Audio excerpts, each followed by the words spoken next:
ଏବେ ଷ୍ଟାର୍ଟ କର। କହିଲା ଆରେ ଛି ଛି ଛି ରେ ନଟ ଛି ଛି ଛି ଛି ଛି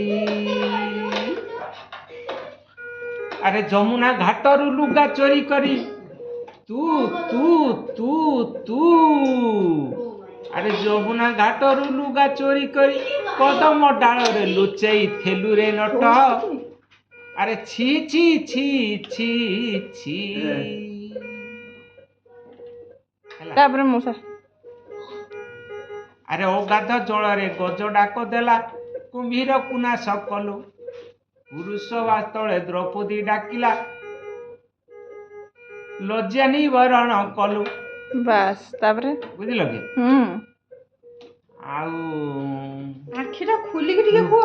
ମଉସା ତମ ଯୋଉ ଗ୍ରୀନ ଗ୍ରୀନ ଆଇସ୍ ଟା ତମ ଆଖିଟା ବହୁତ ସୁନ୍ଦର ତମ ଟିକେ ଖୋଲିକି ନା ଗୀତ ବୋଲ। ପୁରୁଷ ବାସ୍ତଳେ ଦ୍ରୌପଦୀ ଡାକିଲା ବାସ୍ ତାପରେ ଆରେ ପୁରୁଷ ବାସ୍ତଳେ ଦ୍ରୌପଦୀ ଡାକିଲା ଟିକେ କ୍ୟାମେରାକୁ ଚାହିଁକି ବୋଲ। ଆରେ କୋଟି ବସ୍ତ୍ର ତାକୁ ଦେଲୁ ରେ ନଟ ଆରେ ଛି ଛି ଛି ଛି ଛି ବାସ୍ କି ସୁନ୍ଦର ଗୀତ ଆରେ ବୋଲୁଛ। ଛି ଛି ଛି ରେ ନନେ ଛି ଛି ଛି ଛି ଛି